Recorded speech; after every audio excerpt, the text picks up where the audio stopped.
I've never met a person who was not successful that didn't have a great amount of self-discipline within their life.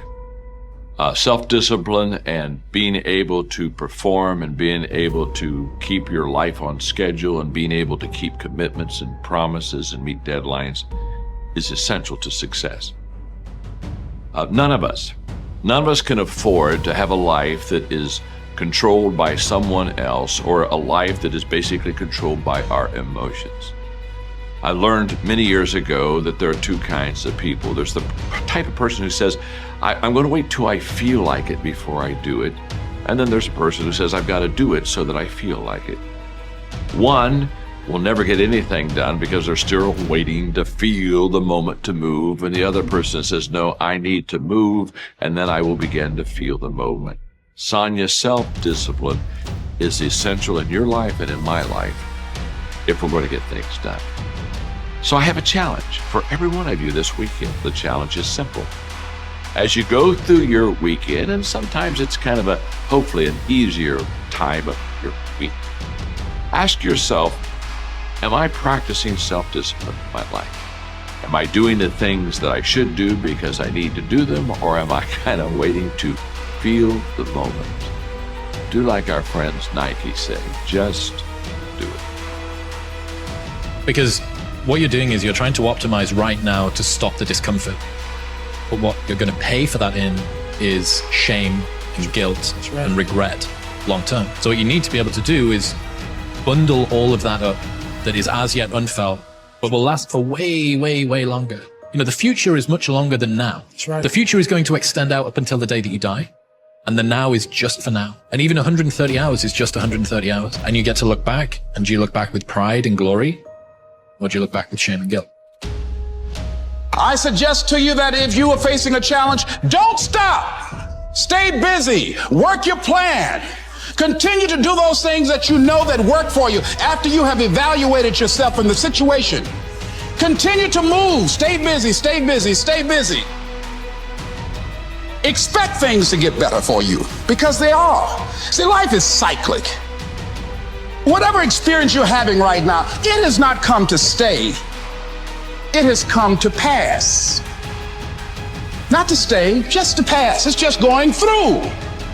The biggest challenge is to know what's happening. This is a part of this thing we call life. This too shall pass. And maintaining perspective, putting it in perspective. And what I didn't understand by being determined to chase something, by being committed to it, and what commitment is staying true to what you said you were going to do long after the mood that you have set it in has left. You see, people think commitment is saying, yes, I'll do it on the days when it feels good. But I have been committed to everything that I ever started in my life, and I never stopped and I never quit it. And so by being committed to everything that I started, I finished it. It built a certain type of spirit. It built a certain type of mentality. It built a certain type of individual. And so now I couldn't quit even if I wanted to. I couldn't lay in the bed even if I wanted to. I couldn't stop even if I wanted to. I had too much sweat equity in my life and everything that I was doing. Because I understood my existence wasn't about me. I went from me to we a long time ago. I understood the process is more important than the product. It wasn't about the outcome for me. Whether I made it to the NFL or not, that was inconsequential in God's plan for my life. But I was going to fall in love with that process, because I understood by falling in love with that process, it was going to turn me into a machine.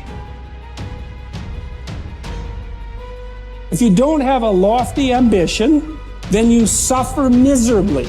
And the reason for that is life is really complex, short, finite, full of suffering, and beyond you. The suffering is meaningful, it's just not the kind of meaning you want.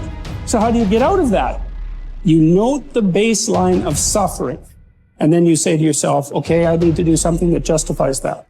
At some point in life, we got to wake up and we got to say no more. We got to wake up and we got to say, man, this is it. We got to wake up and say, I'm going to make a change, a difference. We can't just be online watching things, saying amen, all the things, and go back to the same things, y'all. It doesn't work like that. Hearing things is great, but you know what? Doing things and taking action, that's what's going to make change in your life. You need to start making some decisions. You ain't got to change everything, but you need to say, you know what? This is the one thing that I'm going to stop being loyal to, and this is the one thing I'm going to start being loyal to. What permission you need. And I'm here to give you that permission. I'm here to tell you to give yourself that permission. I'm here to tell you to take the pen back and start rewriting that story. So what? if you were beaten? So what if you were mentally and emotionally abused? Those are all superpowers now, because you are the type of person that went through that and came out the other side a stronger person. You have more resiliency, you are more resourceful than people that have not gone and suffered through adversity and abuse. That's the reality. We are more resilient. We are more emotionally strong, mentally tough, and we can deal with so much. But we have to first let go of the mental crippling crutch that we carry, which is this victim mindhood. Stop being driven by rewards. Stop being driven by outcomes. Stop being driven by, if I get this, I'm gonna do this. Just work. And if you don't get what you thought you were gonna get, show up and still go to work. Self-confidence is really someone who keeps promises of themselves. Because self-confidence is really like your reputation with yourself. If you've got a great reputation with yourself and you know you can trust you, you're not so concerned about your reputation or what other people think about you. You gotta be able to find all these different things in your mind. Oh, I can put discipline right there. I can put consistency right there. I can put all these things right there in that spot. If your life is not organized and your life being everything around you,